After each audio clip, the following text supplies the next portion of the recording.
Welcome, Jasper. I'm going to try in Dutch because of your name.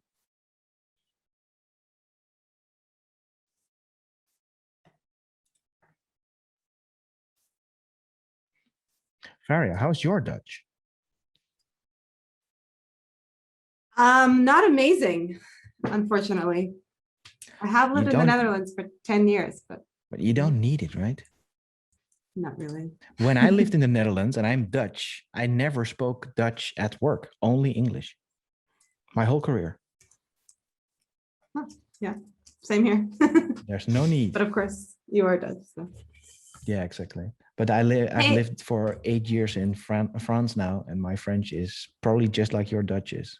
So, there you go. Languages are hard, man.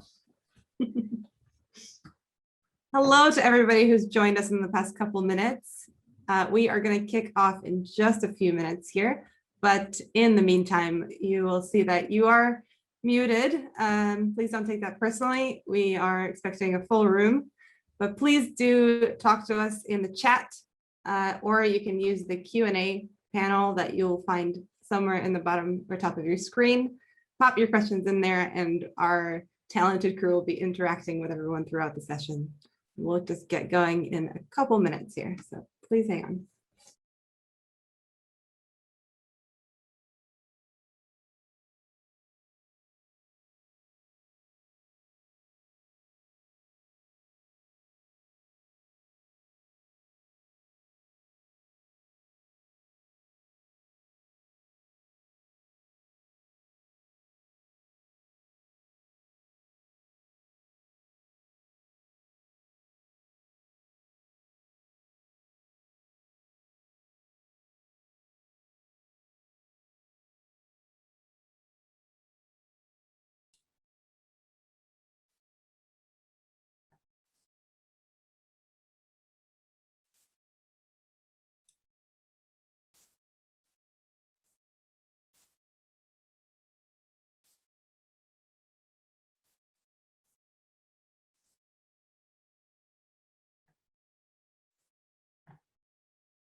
Hello, welcome to everybody who's signing in. We are super excited to have you with us.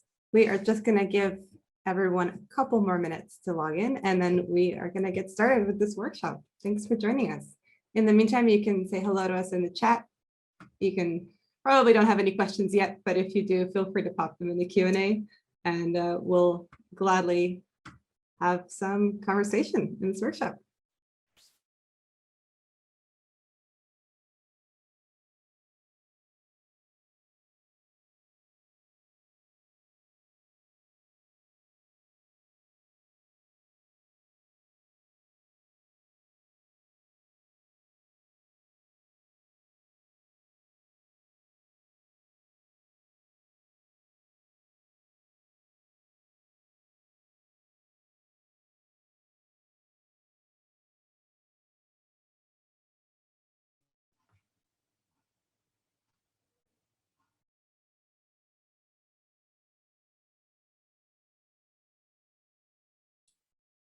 We're starting to get a lot of attendees now. Nice. Almost ready to rock. Yes, we are just giving people a couple of minutes to sign in for those latecomers, but we're going to get going in just a couple of minutes here.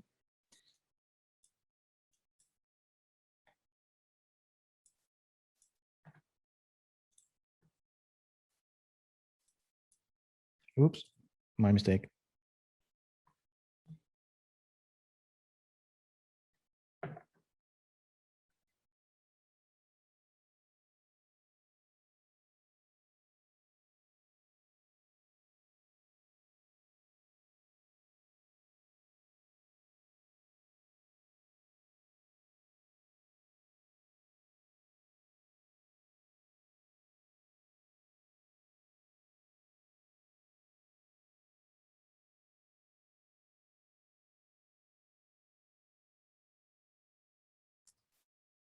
Hello, everyone. My name is Varya, and I work at Contentstack. And very shortly, I'm going to hand over the reins to our talented crew here who are going to take you through this workshop.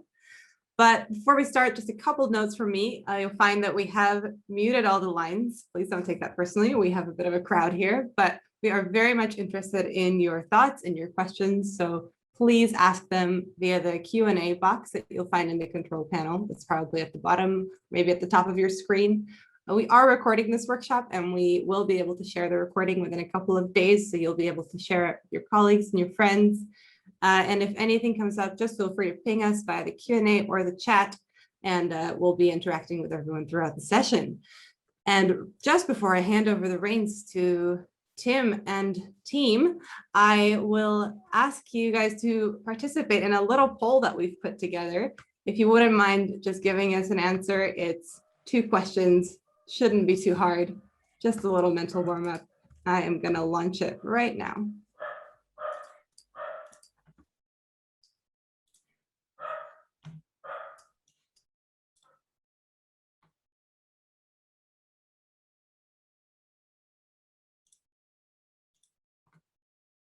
Am I allowed to join in?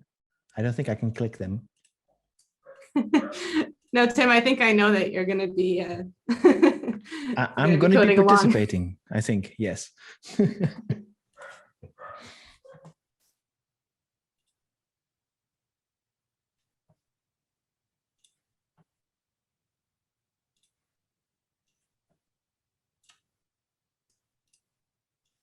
All right, let's see what we have.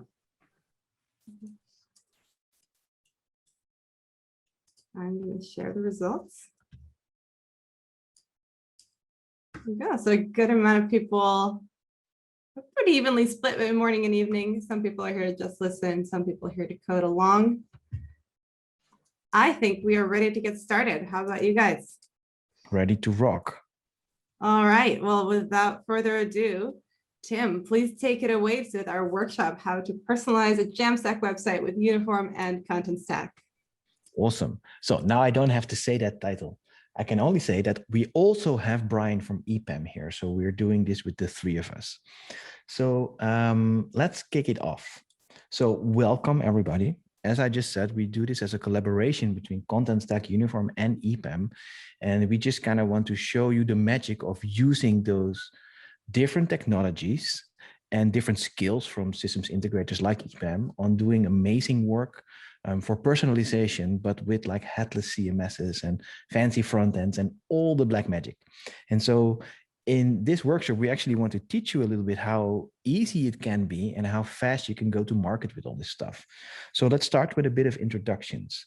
Nick, kick it off, man. Sure. Hi, guys. Good morning to most of you and good evening to the rest of you. My name is Nick Barron, and I am the Director of Partner Enablement over here at Contentstack. So getting super passionate about getting folks like yourselves up to speed on the latest and greatest. Brian. Hi, everyone. My name is Brian Gilmore. I'm the Director of Digital Engagement here at EPAM, and I manage the mock practice for EPAM here in North America. Very excited to be here with Nick and Tim today and look forward to seeing how everybody does in their coding exercises. Let's see how much we let them code. Let's see how much fun that can be. Anyways, my name is Tim Benniks and I work at Uniform, where I am the principal developer advocate. And doing these kind of courses is kind of part of my job because I'm here for you, the developers, but also the people who might not be a developer, but kind of want to learn how this all fits together. And so with the 3 of us, we'll guide you through all this. So A bit of housekeeping before we get started, because we want you all to be successful and not fiddling around with stuff while I just move along and then you miss some time, right? So if you want to code along, as we say, or move with us, the most important thing is that you have a GitHub account, because we will be deploying some stuff and we were going to need your GitHub login, but also some repository stuff. And on top of that, you should have received an email from Contentstack, or I know you have received it. And so Nick, you might want to maybe elaborate a bit on this one.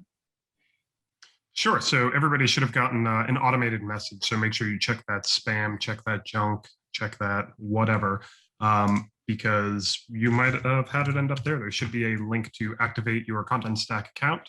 And just please go ahead and log in, right? So the goal here, we just want to make sure that you have a password. Once you have authenticated once, you're good to go. And we'll do the rest of creating the stacks and all of the other magic through the uniform scaffolding. Dropped a link into the chat as well. If you can't find that email, just hit reset password and then follow that email that you get sent. Awesome. Because if we have this in place, it's going to be all really smooth, hopefully, right? So we will be using Uniform, of course, to scaffold the whole system, plus to add personalization stuff. We use Contentstack for the CMS part, for the content modeling. And then we use GitHub to store your code. And we use your account to log into several places. And we use Netlify for hosting. You can do a bunch more with Netlify and personalization, but that's not in scope for today.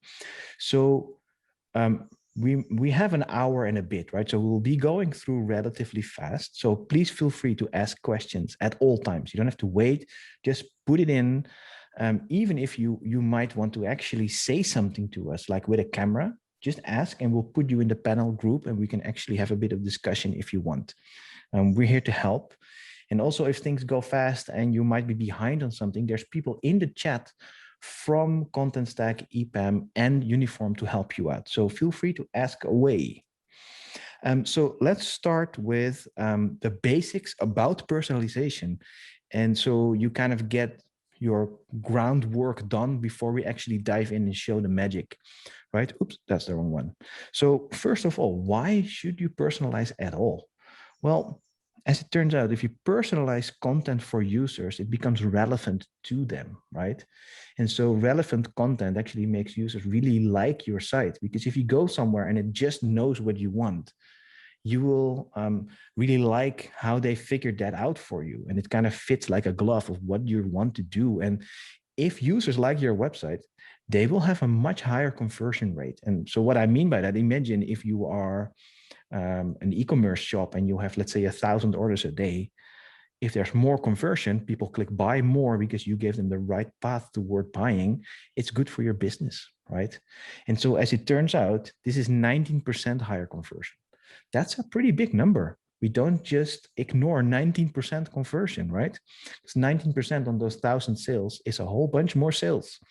So with that out of the way, it's like, why isn't everybody else personalizing? Like, how is this possible if we know that it has so much more conversion and really help your users to love your site or your app or whatever?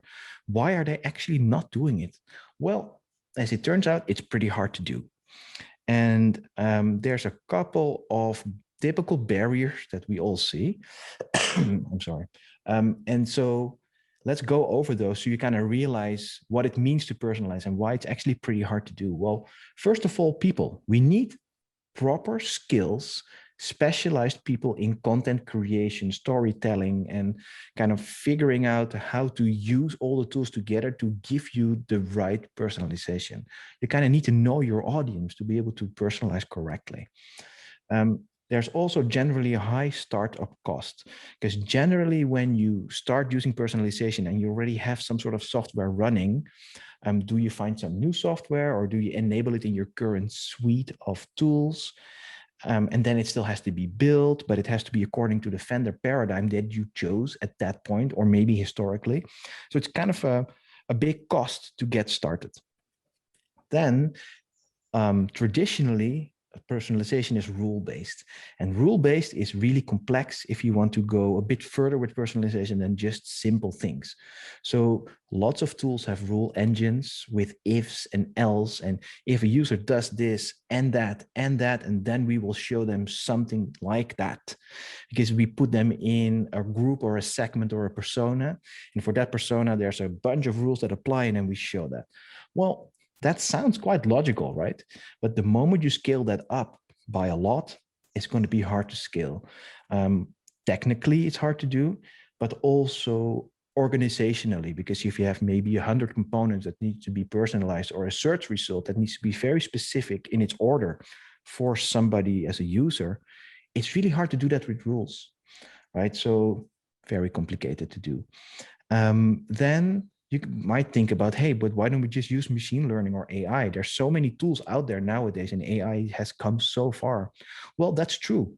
You can do a lot with personalization and AI, but as it turns out, not all companies have really great organized data or structured data for those machine learning things to actually learn about how users use that data, because there is no structured data. It's really hard to get that. And then lastly, process focus. Like, what should we do? Like, you as a client, how do you tell your agency or your product owner or your business analyst, what does it mean to actually understand how personalization works? Do your stakeholders even understand it? So there's all these workshops needed. It's just hard to do. A lot of process, a lot of governance. So there are a bunch of different types of personalization that I want you to know about before we dive in and actually do it. And these are more the technical types, right?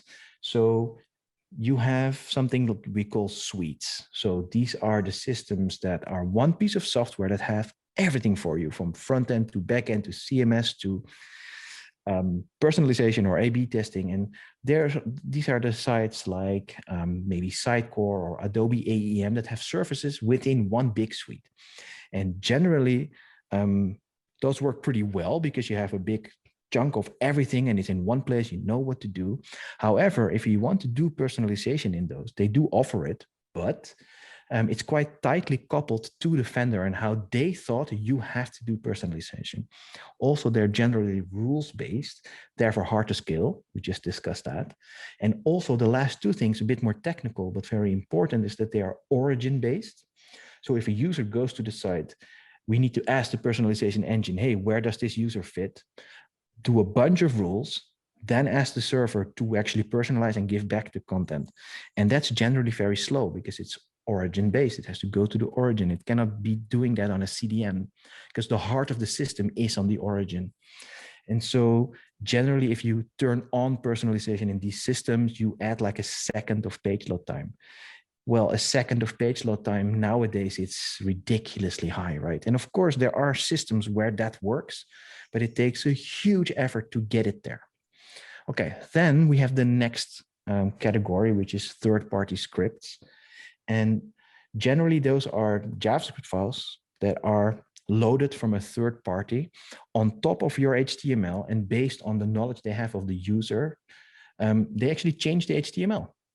However, that is kind of render blocking JavaScript because the browser needs to know, hey, what do I do with this HTML? Do I render it and then change it up? Or do I become a white screen until I know what that other script does and then build my page? So it's a little challenging, but it works a bit better because they have AI models, because they have so many different clients with that JavaScript file that they can probably figure that out a bit more easier. However, it's again origin-based, but third-party origin-based, but they're a bit faster. We're talking maybe 500 milliseconds, things like that, but it's also render blocking on your DOM. So for core web vitals, it's not great. Next is API first, which is the last one I want to discuss. It's kind of decoupled. You set up your personalization in a third party somewhere, or like a Magallians related kind of API first system, but the code ships with your code base, which means you have an NPM package with all the tracking code, for example, and then it connects to that decoupled system to figure out how to do personalization. Generally, it's semi-automated. which kind of means there's no if-else rules, there's no personas, but it's using different systems to calculate a score of how to personalize. We'll talk about this at length after, so I won't go too deep now. Generally, the content is in your Headless CMS, and that just gets connected through your front-end app. So if you want to go to another CMS or change it up, that is completely possible. It's decoupled. And if you did want to do it without just JavaScript, you can also do it on the edge and with edge workers, for example, because CDNs are programmable nowadays. And this is like a 10 millisecond delay. So that's pretty fast.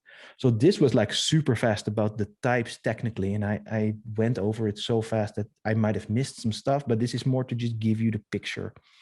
And so at Uniform, we do personalization, right? And this is our philosophy. We are in the API first class that we just discussed, and we don't really feel that personas and rule engines work very well, like I just said. So what we think, we talk about intents and signals.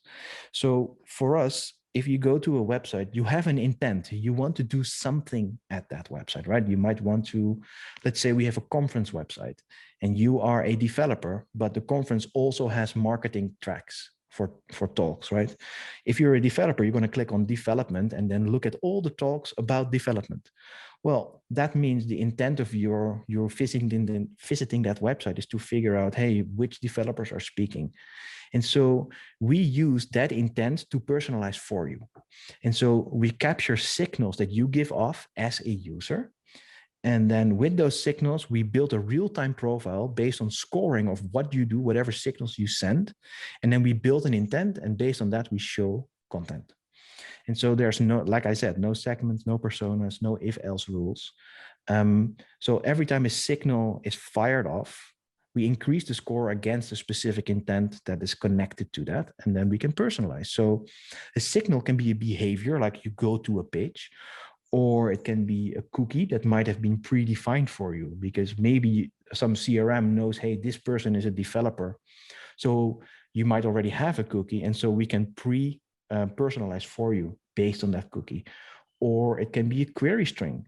Maybe you came from a LinkedIn post, and based on that query string, we know there's this UTM campaign in there, and therefore we know you have a very specific intent because you clicked on that, so you want to show personalization just for that. There's a bunch more. We can do like an event, like an add to basket click. We can do stuff with that as well. Content has intent tags connected to it. What that means is if you want to actually show personalized content, you need to know that bit of content fits that kind of personalization or that intent, and this bit of content is for the other one, so for developers or marketing talk tracks. How that works, Nick will show you later on when we talk about how we model this in the CMS. So based on the intent score that you created by those signals or by your actions as a user, the right content is shown for you, and it's personalized towards your intent on the site. So just a quick thing. So you have your intent. Let's say I'm a developer and I want to see developer talk tracks. You send a signal by going to the page about the talk tracks for developers. And then it shows you the personalized stuff when you go back to the homepage. So I spoke a lot in only a few short minutes. I just want to get this out of the way. And maybe I think it's time now to move to Brian, who works at EPAM and who basically works with architecture all the time. And let's talk about how that all the stuff that the API first stuff we just discussed, how that fits in. So Brian, over to you. Okay, thanks very much. So hi, everyone. Go ahead to the next slide. So let's talk a little bit about the suites and why being best of breed today in a modern architecture is so important. We take it for granted, but what you're going to see today in the workshop and the interplay between Uniform and Contentstack wouldn't have been possible 5 or 10 years ago. And that's because suites were really the dominant type of architecture. So let's level set on what we talk about for a suite.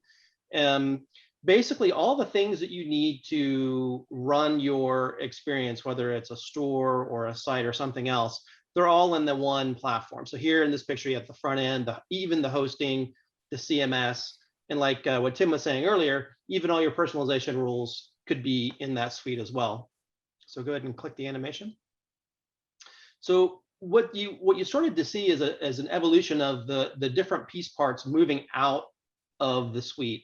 So the suite's still kind of doing common things, but breaking out the different parts of the architecture either into different APIs or different platforms. And continue. And then what's happening today is you're kind of getting to this point where the suite has devolved in a sense into this group of different platforms that now serve the functions, but do it in a much more elegant and nicer way. So let's go to the next slide and we'll kind of dig into this a little bit. So if you think about the journey over the last couple of years, basically, like I said, it was an all-in-one. It was great for the time. Suites had everything you needed in them, but they were good for the simple use cases. So when you were first standing up your commerce site, all you really wanted to do was sell. And you were happy to do that because the sites had it all in the one place for you. But it didn't support the innovation. It didn't support the ability to make customizations very quickly or very easily. Can you imagine the look on the marketer's face after they had the first successful Black Friday and they went to their developers and hey, let's get ready for next year. And the developer's like, yeah, we need 12 months lead time. And that's what it was like, right? It's like, but I just want to do a new promotion, or I just want to create a new, group to personalize with. No, 12 months. That's what it takes. So very quickly, you started to see the platform begin to separate, and that's kind of what we see now with the experience-led stage of things, where as the space began to evolve, different touch points were evolving at different rates, and that's what you saw the DXPs like Adobe or FatWire break out, or the commerce platforms begin to break out. But they were still, in a sense, like parts of monoliths. It wasn't enough to give the separation that the developers needed or the speed that the marketers needed to innovate. And then, of course, the touch points just proliferated, right? Remember, it was in the beginning, it was just the web browser. Then you added phones and tablets and kiosks and IoT and like Apple Watches. It just became too enormous. And that's what kind of brings us to today. So this is what's so key about what you're going to see in the workshop today is we are in the era now of what we call a mock-based or API-led type of modern architecture. And in that case, all of the components have now been broken out, and each of these players are creating platforms and tools that are best for your particular needs. And what's so great about this is you can, when you're bringing together a solution, you can use this notion of composing everything into the solution set that you need for your particular site or experience. And that happens very, very quickly. You can choose the parts that you need, you can change them out. So it's that flexibility and speed that is creating a lot of value for you that you couldn't quite do in the past. So most importantly, kind of going back to our Black Friday analogy, you don't have to wait because those layers are now decoupled. You don't have to wait the 12 months for the developers to to make their changes. And by doing this, you can create a much richer experience for you and your clients. Yes, and Contentstack and Uniform really kind of fit in that story there, because it's all kind of decoupled, right? You can completely change or scale up or scale down whatever you need. And so with that all in mind, all that we just learned, let's enter Contentstack, and maybe Nick, you can take it off from here. Sure. So, I mean, kind of to what Brian was just talking about, right? It's this idea that we need to keep things truly API first, right? So in order to have all this connectivity and be able to sort of hot swap applications in and out as we need them as our business changes, right?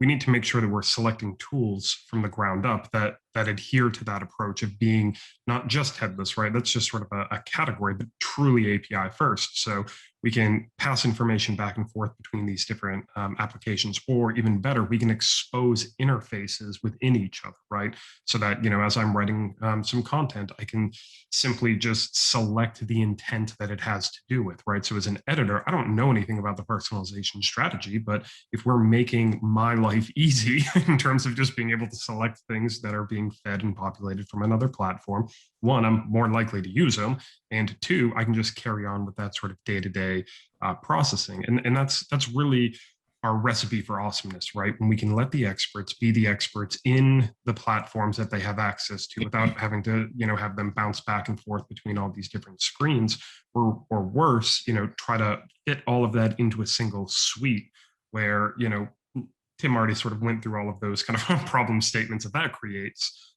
So it's really about being able to have all of these different tools interconnected, and then being able to do that across any channel and touch point, right? So again, to Brian's point, right, we started with the web, and then, mobile web came along, but now we're looking at, folks activating personalized content on a wider variety of channels. So whether it's going to be your smart speakers, don't worry, I'm not going to mention them by name in case you have your speakers on, but it's all these different channels, all these different touch points, right? Being able to, personalize kiosks when people put in their membership number, scan a barcode, on the back of some card that they might have, being able to get the latest and greatest information, to have that conversation and be able to carry that conversation with content from one channel and touch point to another becomes extraordinarily paramount in terms of how we have these conversations, as businesses with our clients or our customers or whoever that end user might be. And one of the big ways that we do this, as I mentioned, is using what we call in Contentstack our experience extensions, right? This is what allows me as an editor to interact with data and features and functions in something like a uniform or an e-commerce platform or a search tool or whatever we're integrated with, within that single kind of pane of glass. But it's not just visual, right? It's not just a pane of glass. I can reach through it and I can do things. I can interact with other systems and platforms of record without having to leave that single application that I've logged into. Thanks for that. Are you guys ready? Because we did a bunch of talking here. So how about we actually show you what you guys will also be building, and then let's see how that all connects. Here we go. So in this workshop, we will be working on this website. So I already alluded a little bit to the fact that we're doing like a conference website, right? And so this is a relatively simple site, but it does show you personalization well. And having an example of a conference website, there's not much opinion there, so we can kind of easily show everything off. So what you see on this homepage now is that this is just more generic. So welcome to the Uniform Conference. We have a bunch of talks. We have talks for marketers, developers, or a mix. And then why you should attend. It's just, and all this content right now comes from Contentstack. And the front end is a starter kit that we at Uniform built with. This is currently Next.js with React that shows you all of this stuff. And so let's say I am a developer and I am interested, maybe now not for marketing talks, but more developer talks. So when I go to for developers, of course, in a real website, you'll see all the whole talk tracks here, right? And so now we just have this specific developer header here. But now, so I gave the intent that I'm interested in developers. So when I go now back home, suddenly you can see that this hero magically changed into, hey, this is the developer hero. We might think you are a developer and this might be of interest to you. And so now when you scroll down, this list of talks that are also coming from Contentstack is a little bit more focused towards developers. Right. And so what we just did is that I gave a signal, which is a behavioral signal. I went to a page, I interacted with that, and I came back to the homepage. And now, because that signal was given, we gave you a score towards the intent of developer. And of course, this is a little demo site. So we also have like a forget me link here. So when I click forget me, and now Uniform doesn't know anymore what the intent is. And suddenly it went right back to this default one. So when I now go to, let's say, marketers, and I go back home, suddenly there's the marketing hero. And so that was, again, some sort of calculation. And so if you want to actually go first to marketers and then you go to developers, and then you maybe refresh that page again, you go back home. First we had marketer, but we went to developers twice. And therefore, this is now stronger in the score. So we show developer. And there's a lot of different variations you could do, because you can also say, hey, if my score for marketers is 50 and for developers is 50, you might be interested in both. So let me show you some content for both. And so this is quickly the stuff you'll be working on today. And let's just get into it. Let's go back to the slides for a sec so we can get really started. So could you guys go to this URL and don't just go to uniform.app, but take the whole thing, please. So it's more focused on Contentstack, so that really works. We will be putting that into the chat. Shall I do that, or Faria, can you put it in the chat? Oh, there it is. So let's get to the chat and click on that link and actually go to that page and start logging in. And so what we'll be doing here is I'll be doing this with you. So you don't have to go now, just go to that URL. And then what we'll be doing is scaffolding a Contentstack CMS combined with Next.js and Netlify. We follow the steps and we actually deploy directly to Netlify through all that, that whole system. So let's do that together now. So I already am here. You see, that's the URL. And if I go too fast, please in the chat, just shout and say stop, or if there's a question, go for it. Let's just go through those steps. Of course, you need to accept the terms, and then we will be configuring a project, we'll be setting up personalization, and we will deploy and then show how everything works. So let's start a project, and let's start with a name. Maybe we call it Project Q, which is Contentstack Uniform and EPAM demo. This is what I'll call it today. Maybe we'll just add something fun. Yes. Okay, so what you'll be doing is find your own name, deploy a starter Jamstack. That's what we'll be doing. So we won't just go here and just do personalization. We do the whole thing. So now that you chose this, you'll see that Contentstack is already checked for you. We'll be going to Netlify. We'll be using Next, and we won't be using analytics for now. If you feel like it and you want to be doing some fun stuff later on, so not now, you can also click for Cell or Next and change it up. The analytics is a really cool integration with Google Analytics. And like I said, this is API first. We're completely decoupled. So what happens if you actually select analytics, we will be just adding personalization, tracking information into your current Google Analytics interface. So you can see which people see what personalized content. It's actually very interesting. Okay, let's continue. I see nothing in the chat, which means people are probably doing all this and it's going well. I like it. No news is good news. Okay, so let's connect to Contentstack. Let's log in. So beware, select North America. This is for everybody. I will be going with my uniform account. So you guys all have an account as well, so this should be working. Okay, so if you log in, you might, if you already use Contentstack, see a drop down here. In my case, yes, because I work at the Mac Alliance as well. So I'm going to go to uniform because I'm not going to make a Contentstack stack in the Mac Alliance systems. I'm going to my own organization.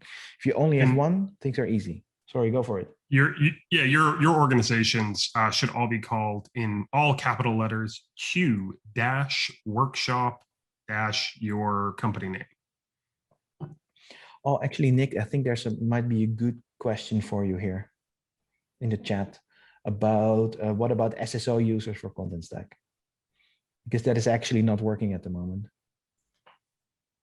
That is a great question. Yes, and we actually, when you saw me logging in just now before, it actually showed you a little message that SSO is not implemented there. So we'll have to see how to help you with that one. If we cannot help you live, we will definitely get back to you and make sure it works. Nick, can I leave that one with you for a sec? Sure thing. Awesome. So these are a couple of steps that the scaffolding, we just use the Contentstack API basically. So let's create a stack.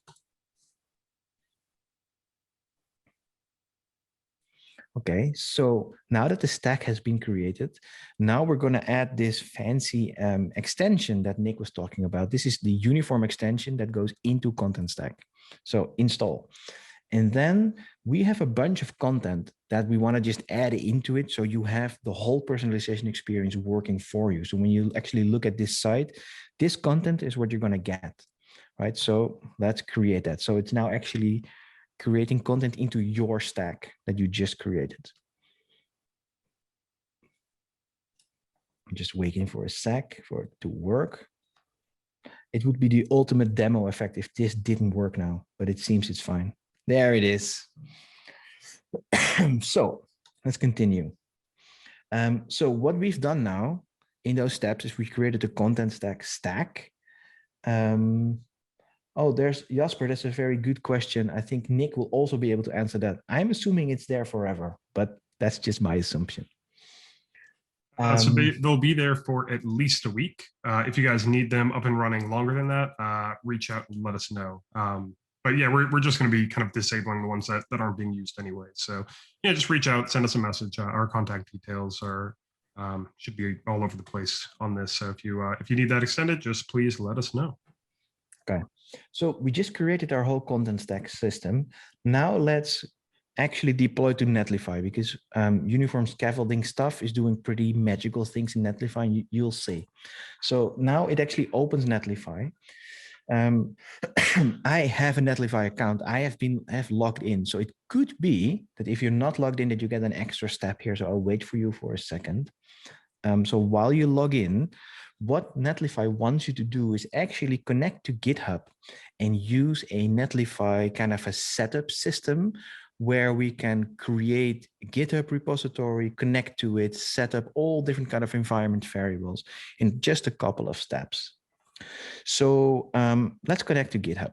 Well, I am already logged into GitHub. So again, that was kind of, for me, that was super smooth. So I'm assuming for you, you either have to log into GitHub or this just worked. If we're going a bit faster, the steps should be relatively simple to follow. So just jog along. And if there's an issue, just let us know. So as you can see here, we just created, well, we haven't created it yet, but we figured out we wanted to give you this name for your repository. Well, I might want to change that for me, because didn't we do like something Q demo awesome, something like that? I'll put that in this way. So we did actually get some information from Contentstack because we just set it up with our API. So we have the API key, the environment, we have the delivery token. We're not going to talk about the region at the moment. Or wait, we do. NA actually means North America. My apologies. And then we have a uniform API key as well, because you'll see later on that you'll have to automatically, it happens automatically, but it queries uniform to get the information about the personalization. So let's save this configuration and deploy our site. So now Netlify grabs all of this. It grabs it creates a GitHub repo. And actually now here is my project in my personal team, and it's actually starting to deploy. So while this is running, it takes a little bit, right? Because it's first run. If we now go back to uniform, you can actually say already done deploying, even though it's not really done, we can go to the next step. So go back to the uniform.app dashboard where you left off and click done deploying. So we've done a whole bunch of stuff, but the last thing we still need to do, of course, next to waiting for the thing to be deployed, is that we need a webhook. Because what that webhook will do, it will actually, if you change something in Contentstack or you change something in Uniform later on, it will fire this webhook and Netlify will rebuild your Jamstack website for you with all the information inside to do the personalization. So we need to find that build hook. And so when we go back to Netlify, you can actually go to, I think it even deploys settings, and then here, build hooks. So you go to deploy settings and you scroll down and you find build hooks. And we already configured one. We just have to give it to our system. So click here to copy it. So it's copied now. I go back to uniform and actually paste it in. And so now we have all the information that we need to be able to actually start doing some fun stuff. Let's have a look, go back to Netlify and see if that build already worked. So it's still building. Okay, let's see. I think it's going to be done very fast. Here, site is live. Okay, let's scroll up, go to the site, and then this is your URL here, right? So let's click that.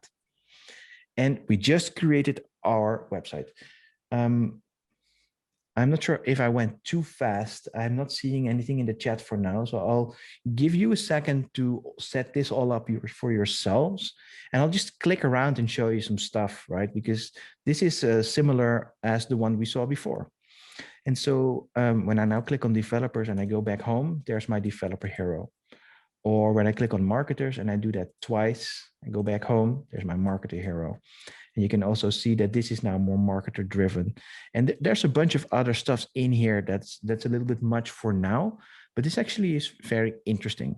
And while this is up, maybe we should have a look at the Contentstack site to see how that if everything worked.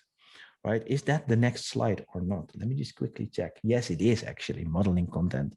So I'm going to give it to Nick in a sec, but I'll just look at it on my end. I'm already in Contentstack. I logged in already. And so I refreshed and there is the stack we just created. So I'll show you that it's there. And once it's there, you can see all those images, right? You see the homepage. You see everything here. There's the hero conference talks, why you should attend. That is basically hero conference talks, why you should attend. Everything is there.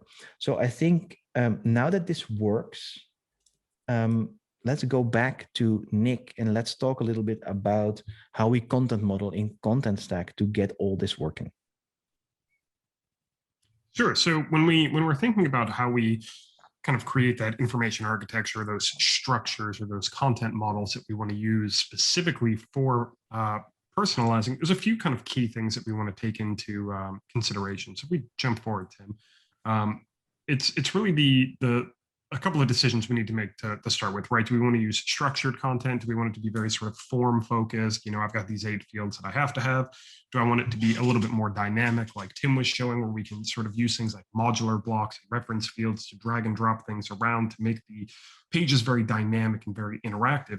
And the great thing is that we can actually do both of those, right? So it doesn't really matter on the type of content that we're working with. We're still going to be able to do things like leverage the pre-built integration between Uniform and Contentstack to be able to just put that little guy right there so that we can pick and choose what the intent of that content is. And sort of the genius behind it is that it not only listens to the intent when you load up, let's say, the front end that's going to display that information. In this case, we're looking at a website. So it'll help track that intent, but then also it uses that same tagging to figure out what we should be showing, right? So the way that really works is we're going to have either global fields or we're going to build out the content models themselves. The reason I wanted to mention global fields is they're a super reusable and really useful way to model content, right? Because it allows me to basically have content models within content.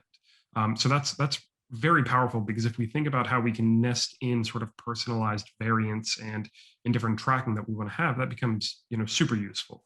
The other thing we should always talk about is that we want to make sure when we're defining what our content structures are going to look like, we're thinking about whatever channels and touch points we're activated on today, but also we need to make sure that we're thinking about that from a future state perspective as well. Right. So it's really easy to say, we're going to have, I look at a wireframe of a website and I look at my content model. I can do a very easy, one-to-one like for like there. But what we want to make sure that we're doing is we're using systems and tools and techniques like a good headless CMS to make sure that we're not limiting ourselves to having, let's say, HTML content, right? We don't want web content in a content management system. So there's a big difference between a WCMS and a CMS. One of those is omni-channel, the other is web specific, right? So we just want to make sure that, one, we're using the right tools and technologies, and two, that we're doing it in a way that can be added to later on, right? So one, we want to make sure that we're kind of taking things in as small of chunks as possible. One, so that for us as developers, right, we just have those kind of small nested objects to deal with that can then show up in a variety of places. So I can write my code and say, hey, code, I see this chunk, do whatever I need to do with that chunk of content. But if we're kind of putting all of that into individual content types, then that becomes a little bit cumbersome. So we always want to be thinking about reusability. And then the last thing when it comes to personalization is we want lists, The reason we want lists is we want options. You know, if you're going to ask your smart speaker, hey, give me the best recommended recipe based on whatever information that it's collected so far, I need a list of recipes. And then it's going to pick whatever those top 2, top 3, top 4, it doesn't matter. We let the front end figure out how many items it wants from that list, right? So in the example Tim showed you on that homepage, that banner was a list of 1. So it took, 3 different options. It picked the best choice and put that up at the top. But then below that, we had all those talk tracks. Now, the reason why these lists are even more critical is we're not just saying you are a developer or you are a marketer. You're some combination of both of those potentially. And that's why using intent is so much more important than doing things like, persona mapping or putting people into these groups and buckets, is because then we can say, all right, give me a list of things that are interesting to this person. And that's going to be a mix and a match of all of the different intents that you have.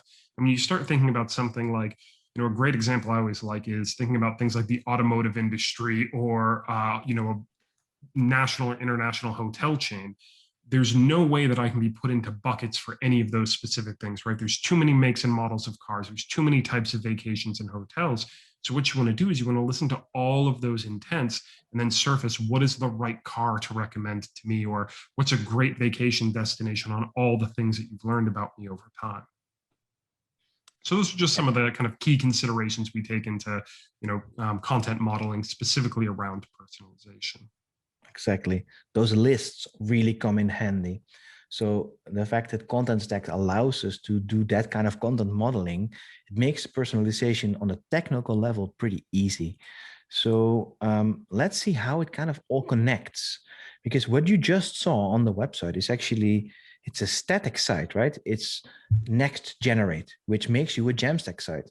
But when you click on certain things, suddenly things change. So it's suddenly dynamic.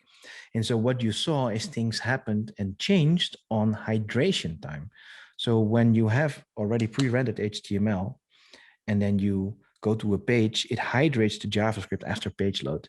And then subsequent clicks actually become more single page app-like, because that's how awesome Next is, or Nuxt, like I'm one of those guys. But they all do similar things, right? And so let's now talk a little bit about how that content modeling works and how we work with Uniform to connect it up and to actually make it work.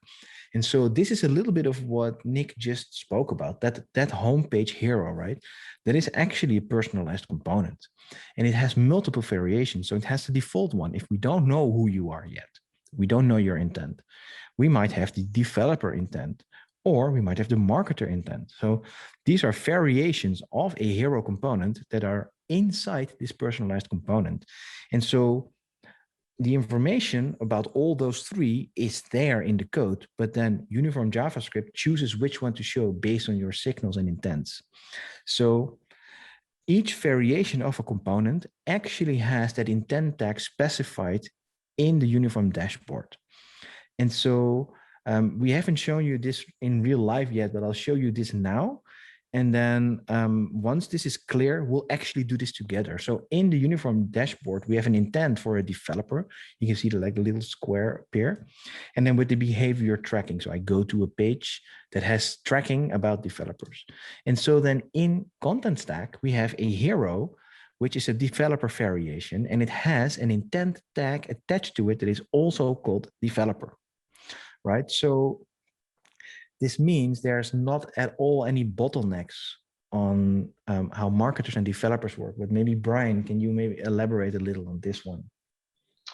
Yeah, absolutely. So one of the great things about working in this style is that it really enables teams to be agile. So if you think about the different disciplines that are involved here, working on the front end, working in Uniform, working in Contentstack, you can have different development streams working in parallel. And from the EPAM side, this really allows you to scale up the teams and work much more quickly through your scenarios in that agile manner. So this is the way that you're going to want to operate when you're working in a mock type of style. Yeah. So let's talk a little bit about how Jamstack itself works, and then we'll actually show you how to personalize something. And so the funny thing is, like Brian just said, I'm going to be the marketer a little bit. I'm going to know the systems, but I'm just going to click on stuff. And suddenly there's a new deploy and it just works. And we won't show you that much code now, but you have everything in your GitHub. So you can actually look a bit deeper. So let's talk about how Jamstack works, because all its dynamic work doesn't happen on runtime, right? When you load the page, it actually happens on build time when we create the package that is your Jamstack site. So on build, we have a uniform CLI that is in your starter kit, right? And that fetches all the personalization configuration information that we have in the uniform dashboard that you haven't seen yet, but we will show you. It grabs that stuff, and then that personalization data, oh, by the way, the P13N means personalization, but between the P and the N, there's 13 characters. And it's kind of silly to write that down all the time. And then I'm in Europe, so it wants to use an S, but actually in the US, it has to be a Z. And anyways, I wrote it like this. Anyway, that JSON data that we got from the CLI is now in the JavaScript bundle. So the JavaScript or the React code knows about this. And so the build script, of course, also fetches all the component information from Contentstack because it has to render a page. So it gets that personalized header with all its variations inside. And that Contentstack data actually also contains the variations of those personalized components that have these intent tags, right? So on build, we will get the JSON data from Uniform. We will get all the CMS data from the CMS with the intent tags. And then there's your website, right? And so both of them actually contain this information. And then we can give this information to our fancy personalized component, which is this guy here is proprietary from us, from Uniform, that basically when you render this personalized hero, it gets a list of all the variations. We have some fancy functions to read the Contentstack variants based on their API output. And then we give all those variations to the personalized component. And we also then say, hey, this hero component, that's something you import in your code. This is what you render. And the variation that you chose, those are the props that you add to the hero component and then render it. There's also properties here. You can do a count is 3, for example, and then it renders the 3 best matches, or count is 1, it renders 1, in this case, the hero, right? How about we actually go in and do this, because we went quite fast over it. So maybe first let's go into Uniform and actually look at all this. So this is my team, right? And this is the awesome project we just created. And so as you can see, well, right now there could be more tiles, but there are not. There's just personalization here. And we pre-configured this for you, right? The developer and the marketer one, that's the one we just talked about all the time. So I'm a developer, so let's go in here. So we have an intent as a developer. And then there's a signal, that's a behavior.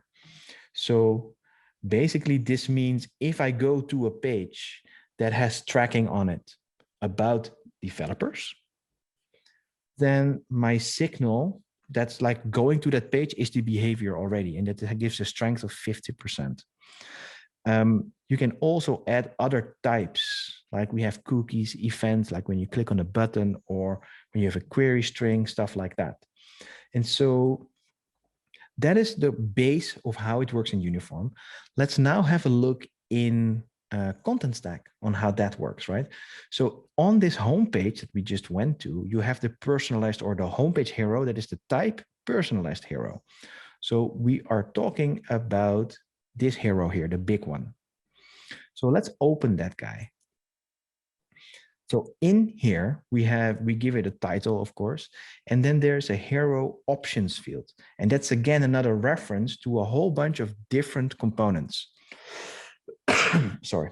And so you can see the different variations here, right? We have the developer hero, the market hero, and we also have some other ones, like the call for papers is now open. So if you are a potential speaker and you're interested in speaking, that could be your intent on the site. And then we have a different hero for you. And so if we open the developer hero, This is the variation that we just saw on the screen.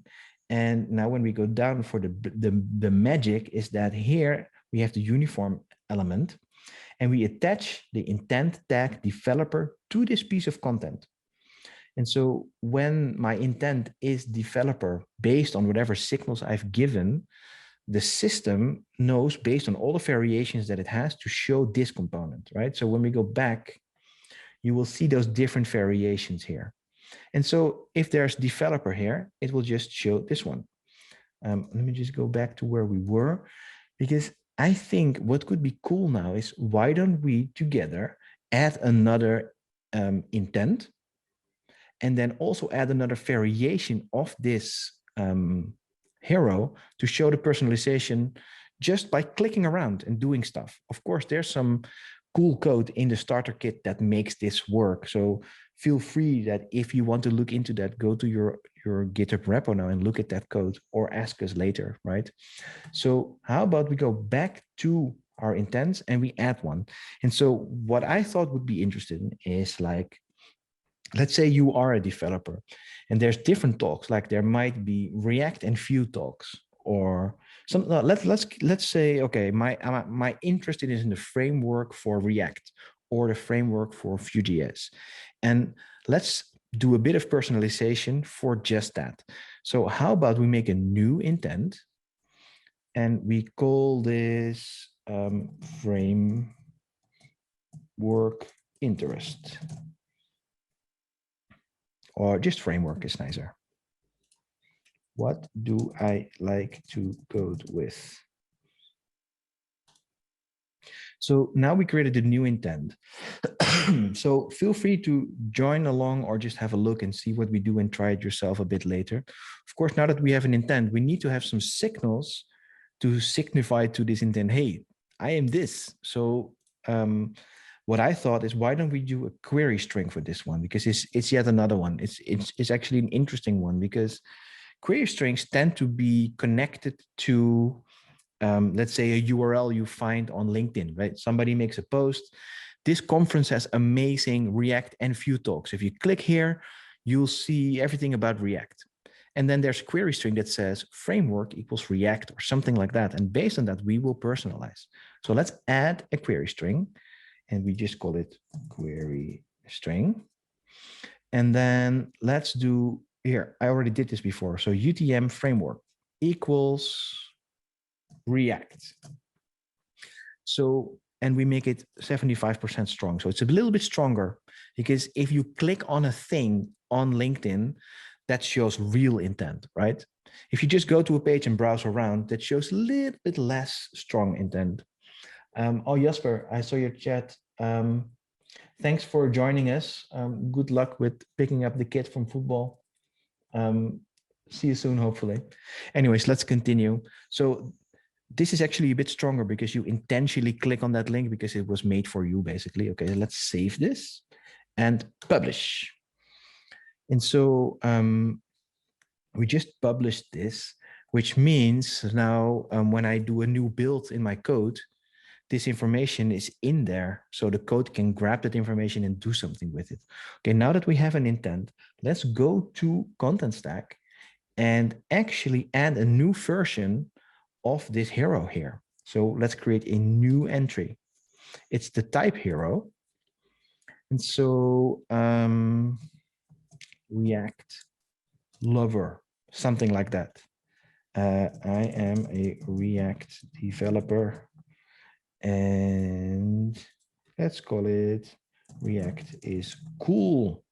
Whatever, we know what we're dealing with. Okay, so let's do, there's probably already some cool image here. Let's do this one. Okay, so this is all the basics. We just created that new hero variation to put into that wrapper component, right? That is on the homepage. And so here in the intent tags, you can see that suddenly there is now a framework intent. So save.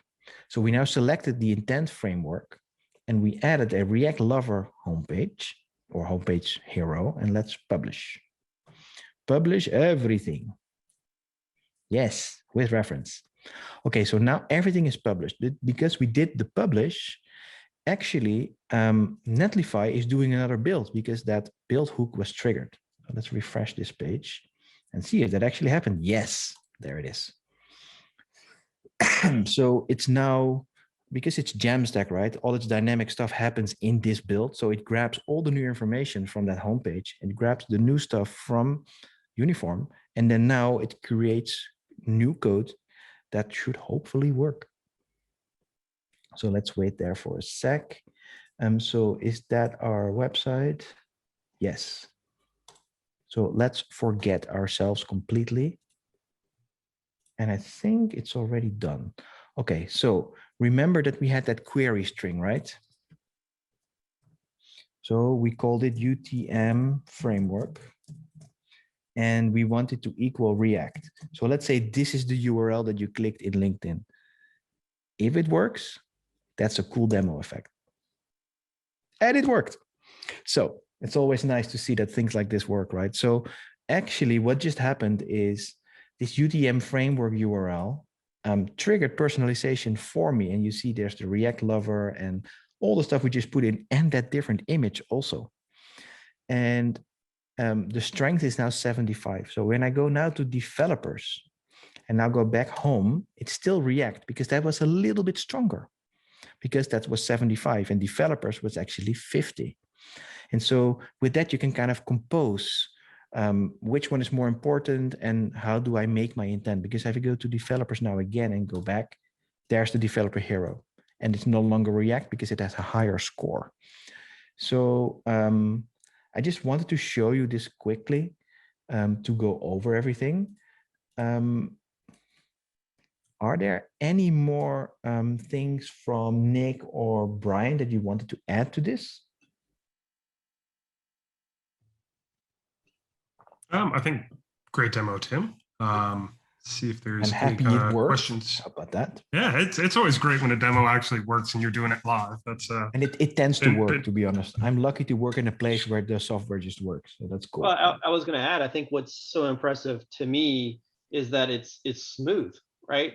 You were in 3 different systems and everything just seemed very naturally to flow from one to the other. It couldn't be more smooth in my opinion.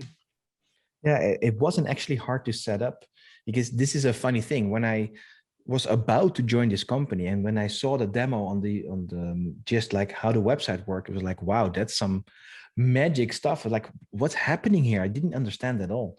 Then the moment you start doing this, you can see how simple it actually is and how well it works and how fast it is. It's kind of seamless.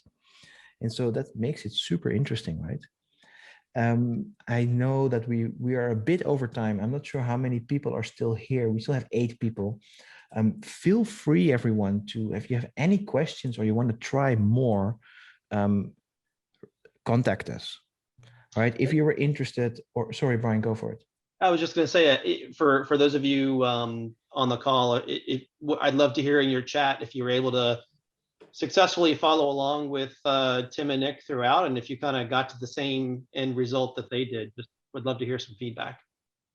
Yes, because I know I went pretty fast because I know the systems, right? So there's always this little danger in here.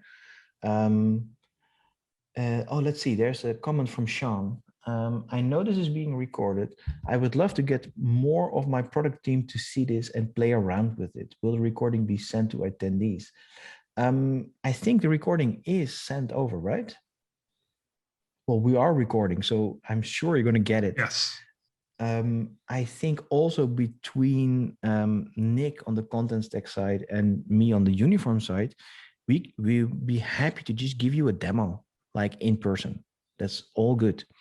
On my end, if you go to uniform.dev/signup, you can just sign up and get a demo from us. I can be there if you want. We can personally go through.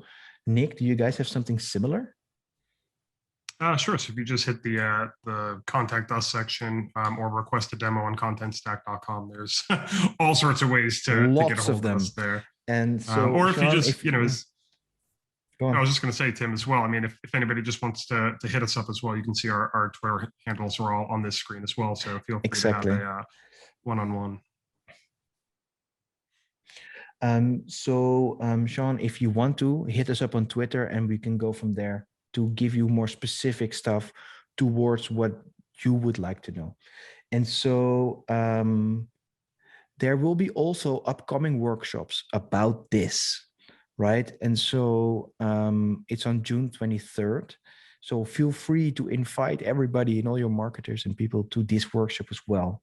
Because of course, over time, things evolve, things change. We all iterate on our products, so much more is happening. And so therefore we want to do more of those kind of workshops, right? So feel free to actually subscribe to that. I think Brent has another question. Do you have a PDF that covers what was done in this demo? PDF, I'm not so sure. But Brent, hit me up on Twitter if you want, and I can put you in touch with our people about that to see if that works. I guess same for Nick. Or do we maybe have something? Let me just ask my colleague quickly if we have like a little document that we can share. That never hurts, right? Let me see. I'm just asking right now, live.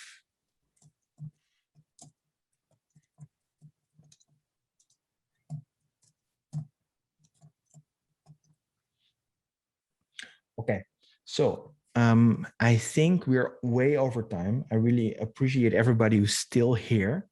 Feel free to ask anything.